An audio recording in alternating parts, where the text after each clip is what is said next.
Well, hello, everybody. We are glad you're back. It's good to be back. I'm Larry Little. And I'm Melissa Jackson. Hey, Melissa. Glad you're back. Hey, thanks, Larry. We are here in the midst of it all going on. So how's your summer been? It's been good. It has been so good. It's been hot. Yeah. It has been fun.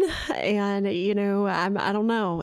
It's a lot. There's a lot going on. How about you? Well, a lot going on and probably not as much as you being the mother of a teen and all the things that go, used to in summer, like summer is here and my mom and dad were like, go out and play and don't come home till it gets dark. And if you get thirsty, there's a green water hose there with hot water, because it's laid on the ground. Turn that green hose on. Maybe run by, we'll grab a sandwich at lunch, and that's it. And it was pretty boring. Then we go have to find things to do to entertain ourselves. Go fishing in the creek, whatever. Not that way anymore, huh? There's so many camps. There's this camp and that camp for kids, and a lot of fun activities, a lot of things to keep you going, right. Keep you busy. So it's fun. I just wondered, did we used to think we were bored? I don't know. I don't know if we did or not, but we made up our own fun, and things have just changed, and that's okay. They have changed. That's all good. They have changed. But summer is not really a time of rest anymore. It's really busy. It's busy. It gets going. It really is. And thinking about that, there's some things going on here with the World Cup.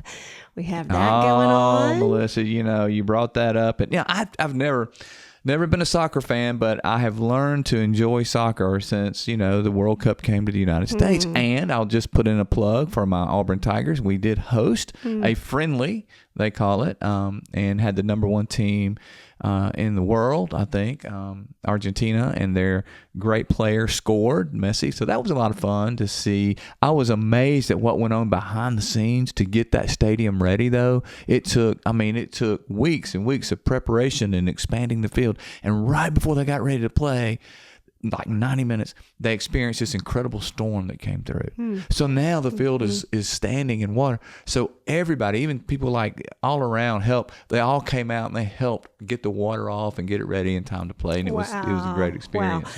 Wow. What I'm enjoying like the behind the scenes of what the players here in the States are enjoying. Like early on, they were enjoying ranch dressing, right? And they just loved it. And they were trying to take some ranch dressing back, and they were getting, stopped by TSA, and that whole piece. I understand the love, the need for ranch dressing. Absolutely, so I found that to be fun. What warms my heart is that these people and the fans and the players coming from across the world to our country and realizing that some of the propaganda perhaps that they've been hearing isn't necessarily true, that we have a wonderful, not perfect by any means, but just for the record book, we have a wonderful country, and we're growing and we're still young as a nation, but to have them come over and experience some of the things, the freedoms that we have, like the one guy, like the free refills. What? You get free refills on your Coke, on your Dyke, whatever. This guy was like, I can't believe it. I'll have another.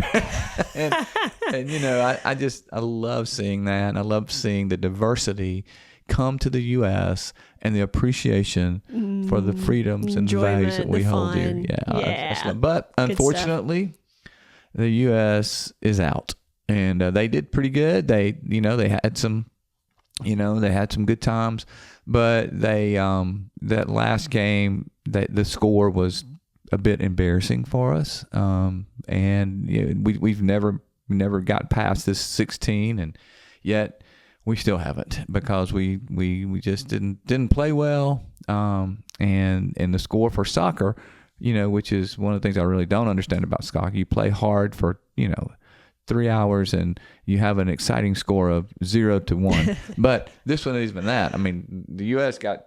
we got smashed, and I think, Well, on to brighter days. So let's talk about what does that have in common with what we're going to discuss today. Scorekeeping matters in soccer, regardless of how low the score is. It matters.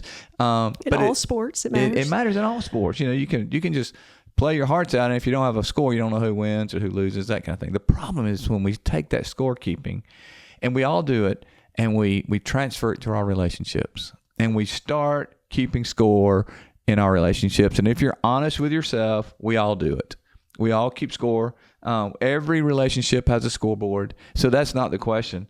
The question is, what are you counting? Not if you're keeping score. We do it subconsciously based, and we'll talk about that today, based on things that are important to us, the values that we hold dear, we keep score on. So you have to kind of step back and ask yourself, is what I'm counting what I need to be counting in this relationship, or is it bringing toxicity to toxicity? So everybody has a scoreboard, is what you're saying, right?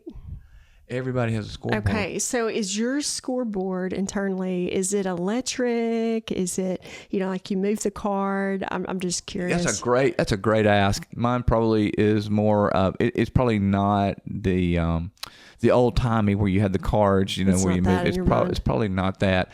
If I really think about it, mine's probably a bit more comprehensive. It's really not even black and white. My score changes. My scoreboard is kind of intangible. Think about it being kind of liquid, and it kind of goes back and forth, fills up and goes out and fills up. So my score is kind of weird, but I'm kind of weird. So that there sounds a little parody. Yeah, it does. Wow. It probably some of that parrot coming out, but at the same time, there's definite. I mean, I do have definite scores. So yeah.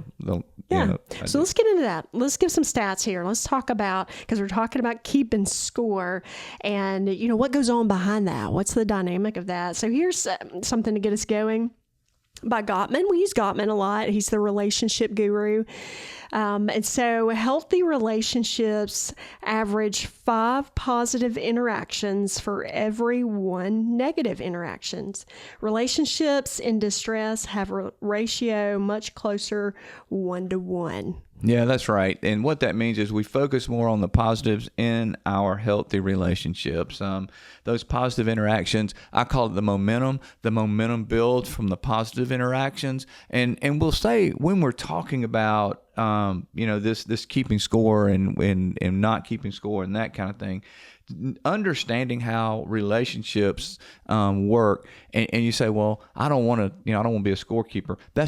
We're not talking about pretending like problems don't exist and we're going to run away from them. That's not what we're talking about. We're talking about understanding what it is you count and what's important to you. We're not talking about not having hard conversations. Well, I just can't say anything, so I'm just going to pout. No. Healthy relationships, even in this 5-to-1, a positive interaction can be a hard conversation. We had a hard conversation. We needed to have it. It went well. I mean, maybe we even agree to disagree, but I felt heard. And so it's not about that winning or losing all the time. It's not about saying I can't have a hard conversation. It's not about saying, well, forget it, it'll never work. That's apathy. Oh, well, what the heck? It won't. No, I'm not talking about that either. And I'm not talking about also being fake. I'm not talking about placating. I'm not talking about this forced fake. I am talking about learning the difference in forced positivity and being kind. And understanding that it's so important to know our scoreboard, because our scoreboard that we keep in our head tells a story. And we keep the story. In fact, data tells us that those stories that we build based on the scores we keep stay in our brain. It can stay in our brain up to a year or more when we have a score that really maybe a negative score, but conversely, even a positive score. Wow. Up to a year. Yeah. That's interesting. So let's give another stat here just to keep us going. And that is something from the Review of General Psychology. It says when people describe others, they tend to assign 62% positive traits and 38% negative traits. But the negative information has much greater impact on our judgment. Yep. So let me put it like this. If you're on Amazon and you have a product that you want to buy, you're going to go read the reviews if it's an important product to you. Do you generally go first and read all those 5 stars, or do you go to the 1 stars and 2 stars and see, what are people saying negatively about it? We go to the negative. Why? Because there may be fewer negative comments, but man, they're important to us. We want to know what they are. I'll read the positives and then you get to the negative, and it becomes like it's weighted more than the positive ones. Yes. I like reading the positive ones too to balance it out, but you get to that negative one and you're like, it weighs more. Yeah. And there's a reason for that. If you think about the California Institute of Technology study, okay? It said that our sensory systems gather this incredible information at 1 billion bits per second. So we can, our sensory, the look, the taste, the smell, what's going on. 1 billion per second. But our consciousness, our conscious attention, in other words, what we can consciously focus on, our operating system, it operates at 10 bits. 10 bits. So we're taking in 10 billion almost subconsciously, but consciously we can only focus on 10 bits per second. What that means is we have to choose what we focus on, and that tells the story. We have to choose. We got 10 bits. We can focus on the negative, and it will overwhelm us. Or we can focus on the positive, and it will build momentum in the relationship. And, that ability to navigate your mind, to navigate your thoughts, I think that is the key piece. And not that we focus so much on the positive that we create this, unrealistic la-la land, nor do we allow our mind to consistently focusing on the negative piece, because we've just talked about how that can be so easy to do that our mind can go there. Our mind goes there, and it predispositions our behavior. If we start focusing on that negativity, it will affect our behavior. So it's not about saying I'm not frustrated. But it is about saying, I'm not going to walk into this relationship expecting to be frustrated. I'm not going to come home this evening and expect to be frustrated by my spouse or by my children I'm going to notice it. I know it's there. Wow, that was a frustration. But I'm not choosing to allow that to overwhelm me and to dominate my thought process and to dominate. I'm not going to go into a relationship and say, well, I expect him or I expect her to be selfish. Well, they're just selfish and they're going to be that predispositions how I'm going to respond to them. I'm going to instead notice, hey, that was kind of selfish, but I'm going to look for different things. I'm going to address that and have a hard conversation, but I'm not going to, I call it spinning. I'm not going to spin on that negative trait or that negative behavior. I'm going to instead create opportunities for kindness. I'm going to look for ways I can show kindness to that person, even when I don't feel it. That's not being fake. That's choosing. I'm not talking about being over the top fake. I'm talking about choosing to display kindness, to display opportunities to grow in who you are. To first, I need to grow. And that's important. That mindset is what we're talking about, that we bring into a relationship. Can be negative or it can be positive. If I'm keeping score of all your negative traits in this relationship and I'm not giving credence to any of your positive traits or looking for those, then I'm going to tell a story about you that is toxic to our relationship, and it will denigrate and destroy a relationship eventually. So what you're talking about, I think that we don't probably allow ourselves to slow down enough to even get in that zone. We don't slow down enough to think about, okay, let me lead my thoughts instead of being in the moment and being busy and being tired. And here we go, frustration, something happens and all of a sudden frustration just comes up, and then I get frustrated and then I act out of frustration and the other person acts out of frustration. So kind of slowing that down so that we can go in knowing that, hey, there's gonna be frustrations. Yep. We're human. Yep. But allow yourself to experience some of that and let it be okay. It doesn't have to add to the score keeping. No. And understanding who that person is in the relationship, who they are, that and who they're not. Some examples in real life. I'm married to Melanie, who's a camel. And as this lion that I am at times, this lion parrot thing that I am, I could focus on, I've loaded the dishwasher, 37 times, and Melanie has gone behind me and redone it, 38 times or whatever. And boy, that just frustrates me that nothing I do is good enough for her. She can't just let it be. Who cares how the dishes are in the dishwasher? It doesn't matter if they're lined. It doesn't matter if they're even. What let's get it washed and move on. Can we? We're just washing dishes. But No. No, wait a minute. Is this a pretend story? No, this is truth. Oh, okay. This is truth or terror. I don't know if she's listening. I don't know if you were making this up off the top of your head. Listening, I could be in trouble. Or if this is the real deal. No, this is the real deal. Okay. So I have to adjust, because to her, and she's keeping score of, is it done correctly? And correctly is, in her mind, is it done the way that I think is most efficient? Did you make, you need to get every dish in there. So they need to go in there in an order. Correct. No, so you got it exactly right. Fit, and you can put as much in there as you can. Correct. That's the goal. That's what and my goal is just pile it in. We'll wash it again if we need to. Let's go. So, I have to think about that.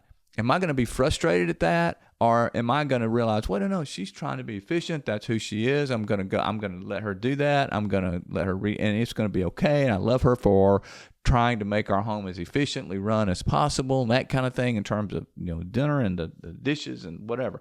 It's how I frame that.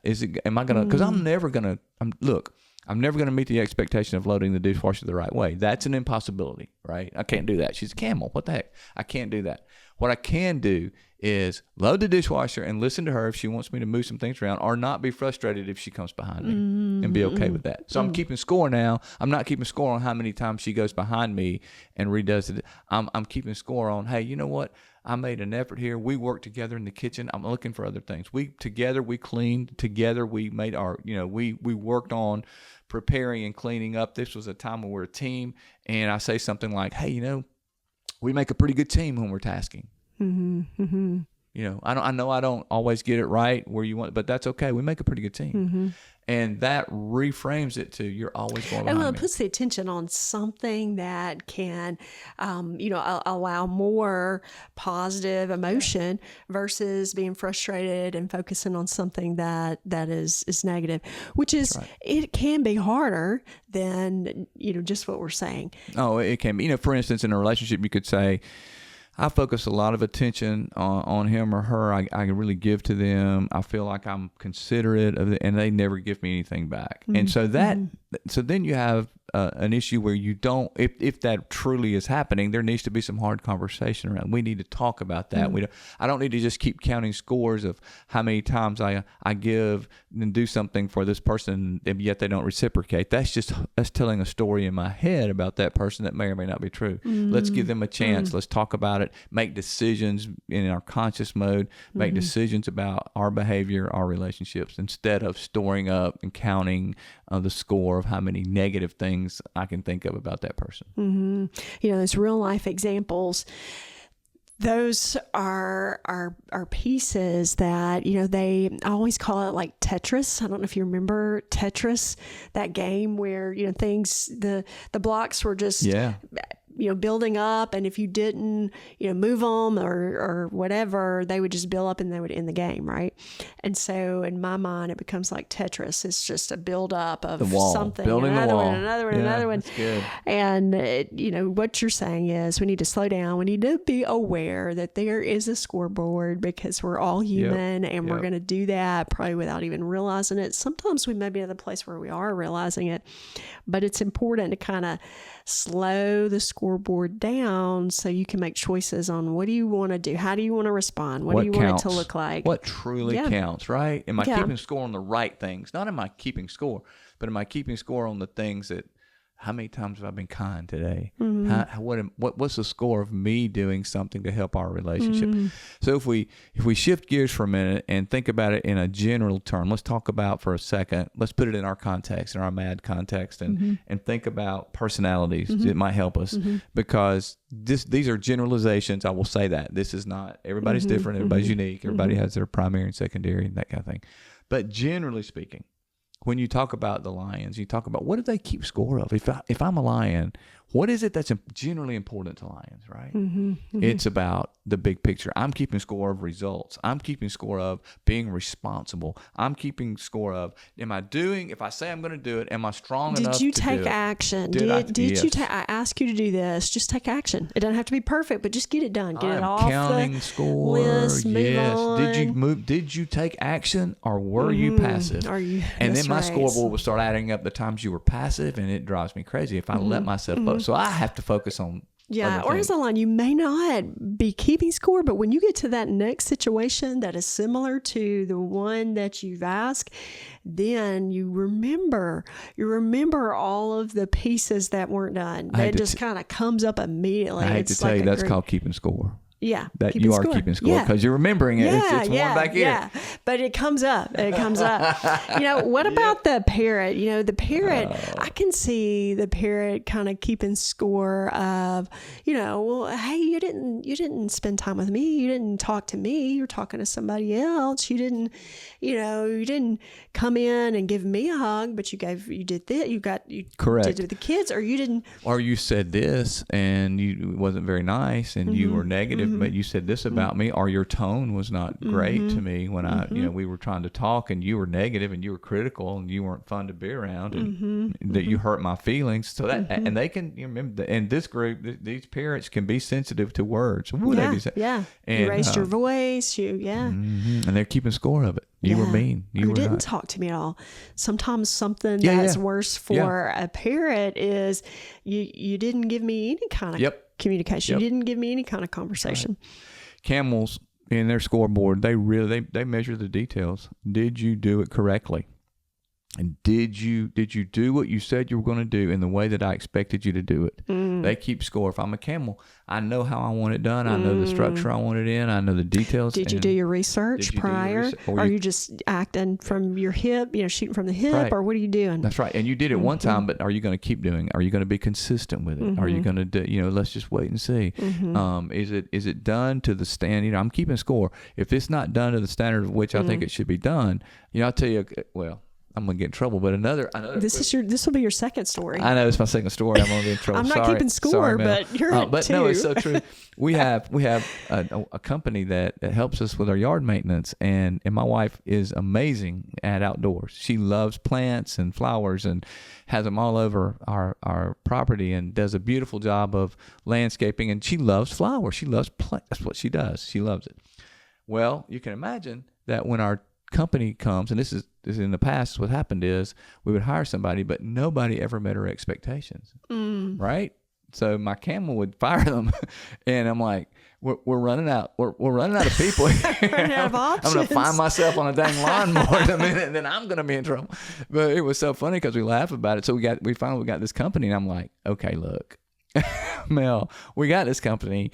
They're good. They're coming. They're doing a great job. She's like, they're not doing a great job. They miss this. They miss that. I'm like, so I'm playing this in between, trying to tell them, okay, guys, come on, we gotta step it. You gotta meet my wife's expectations. She did tell me just recently. She said, this company is doing an okay job. And I'm like, that was huge. Okay, huge. It's good enough. Huge. She said, I have to stay on them, but they're doing a great job. I'm like, oh, I'm good. That was good. That was a huge compliment for the Campbell. love, don't fire them. We don't need to know. So they're still with you? They're with us. They've been with us the rest for a of the while story. So what about the turtle? The turtle. How the turtle keeps score. Well, the turtles really care about, if I'm important, I'm keeping score with how much time you spend with me. How much time do we spend having turtle time? I need that. If I'm chilling, I'm keeping score. If you bother my chilling and have a list of tasks for me, that irritates me. Oh, if you keep me running, like I got to go here, and the kids are doing this, and I got to do that. And we got to do this weekend, and we got to do that on this day, and this, and there. Keeping score. And one of the things turtles really have to work on is if a conversation goes off the rail, and if there's some conflict, or if there's some things said, turtles will hold on to those harsh words that were said to them. They'll keep that score for a long time. It's because they value that emotional safety, and those words challenge that emotional safety. So they back up even more. One thing that's interesting to me about turtles is, they are doing their thing and they're processing, but sometimes they're not processing the situation, and they really kind of have to, be aware, so then they can really get in the zone to process. What maybe the scorekeeping is about. So it's like they're processing, but then they need that extra process time to kind of go a little deeper to process it at the next level. And then we're processing the processing of the processing. The processing. That we're processing. And they do. And it takes a lot of time. It does. And because they have to kind of get in the zone where they're aware, and then that's one thing. And then once they're aware, the process. So they need that time. Well, let's talk about shifts. So let's bring this thing to a close as we are keeping score, and you are at 2, I was at 0, but the shift, what can the shift be? Because this is really, it's good to know that we all keep score, just have a general awareness of that. But here's the shift, which I think is so good. Let's shift from keeping score to giving credit. Mm-hmm. We got to spend just a minute or so on this, because this is about giving. This is it's a mind shift. It's a paradigm shift, probably for a lot of us, to giving credit, because we're not talking about giving credit when the credit has been built up and you've got so much equity that you can then give it, and it feels right, and it feels good, and it feels like, okay, it's balanced, it's even, I can do it. I think we're talking about something else. Yeah, we're talking about something else. Yeah, okay. We're talking about trying this. Okay.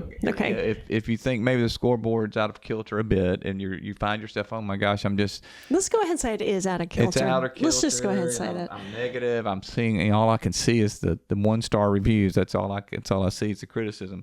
Try this.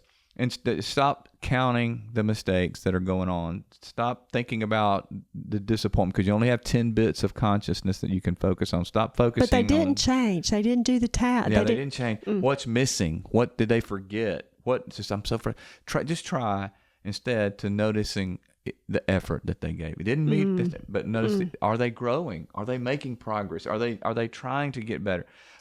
Try kindness, unconditional kindness, regardless. And remember, in everyday moments. Kindness looks different for each personality. Yes, and so I really have to get beyond myself if I'm going to see kindness in the other person, because they're probably going to be giving it in their personality type versus mine. No, that's 100% right. So realize the right kind of kindness is important. Yeah. And so it's so important that we try this, because you are building a story. What story are you telling in your head?